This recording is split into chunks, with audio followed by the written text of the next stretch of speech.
I knew that I was in this for the long haul. So I knew that it was going to be a long journey. So I sort of had my mind made up that, you know, I'm just going to focus on a day at a time, a week at a time, month at a time, and not worry about 2, 3, 4, 5 years ahead. And then the final thing is I took inspiration from one of my hobbies. One of my hobbies is road cycling, riding a bike, you know, cycling. And when you're cycling and you're climbing a hill, right, it is so easy to think about just stopping. I'm just going to stop. But you remember a couple of things. You think, well, the top of the hill might just be right around that next turn. I just need to make it around the next turn because that might be the top of the hill, and then I'll be done. And so I didn't want to stop right before that final turn. You know, when times got tough, I was like, well, maybe next month, you know, I'll be through this challenge, or I'll be at the top of the hill, so to speak. The other thing in cycling is, us cyclists, we have a saying, what goes up must come down.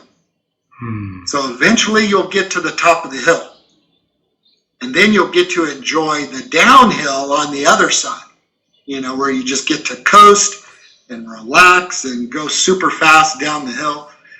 And so I sort of always had that in my mind, that I don't want to miss the downhill.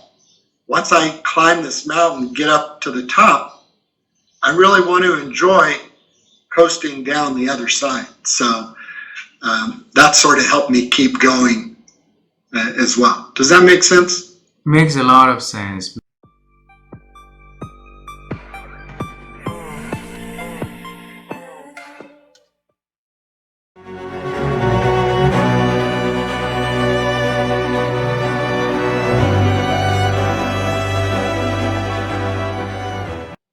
Well, this is where the neuroscience comes in really handy, because I have learned the different areas of my brain that I can use in better ways through the neuroscience.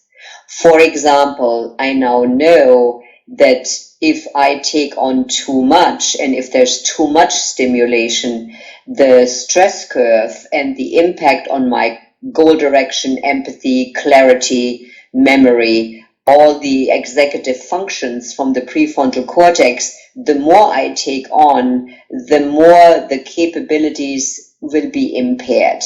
So I have learned to stay in this zone of stimulation and stress, to not go over the curve where it becomes so much that I can't think clearly anymore.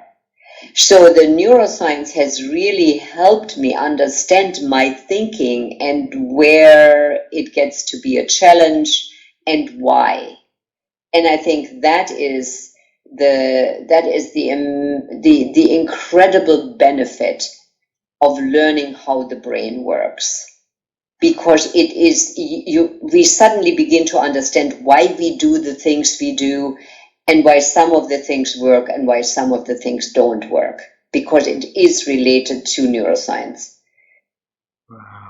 Wow. And so, so I've learned to not overstimulate myself so that I don't lose, my executive function capabilities. But I've also learned that, I can't keep everything in here. And so, there's another sort of researcher, her name is Annie Murphy Paul. If you get a chance to get her book, The Extended Mind. The Extended Mind, Annie Murphy Paul. Okay. It's a very, very good book that helps us understand that in modern times, our brain can't keep that stuff in here anymore. We've just way overextended our capabilities to think clearly. And so the extended mind is the philosophy that we need to offload what's in here into other areas. And so having a to-do list, a vision board, a whiteboard where you can move things around, things that become visual, help us offload what's in here in terms of thoughts. Wow. And frees up space. So I have learned to offload so that I only keep in here what I need in this moment. Wow. And that will help so that I don't get distracted about the next thing. And it's like that's offloaded already. The next thing is offloaded. It's already in a file. It's on my calendar. It's on my to-do list, on a sticky note. It's in a reminder. So that's already handled. So my brain doesn't have to hold that now in here while I'm talking to you. Wow. Thank you so much. So that book is mind-blowing. It's fabulous. It's extremely well written. Lots of stories, and not sort of so scientific that she'll lose the reader. But I can highly recommend it. Absolutely. Annie Murphy Paul, right? And the book Annie Murphy Paul. And the yes. book, The Extended Mind. The Extended Mind. I will yes. definitely look forward to that book, and I also look forward to contact her and send your message to her. You were the one who introduced me to the yes. To her You works. can tell her that. You can tell her there's a fan club out there in the coaching world that she might not be aware of, and we love her work and her research, and we use it all the time in coaching. So Wow. if you get to talk to her, you can say there's a big group of people out there that love your work.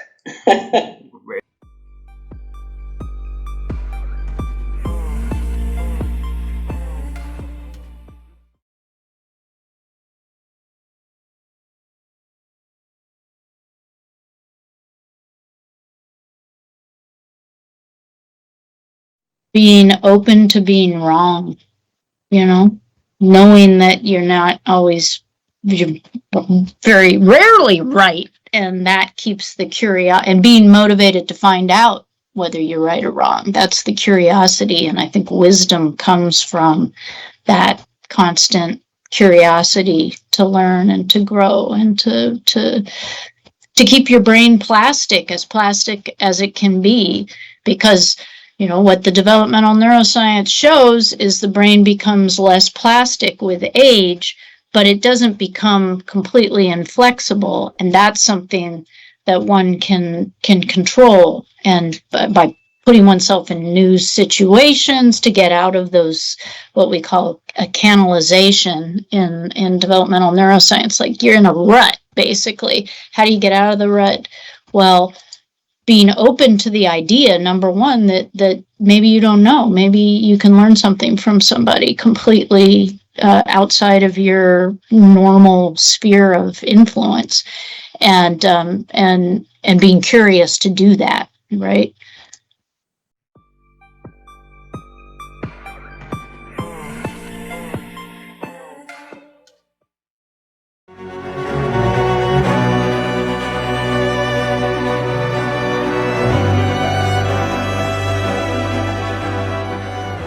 Thomas, over the years, how have you been sharpening and expanding your ability to think that you can share with us so that we can learn from the expert like you?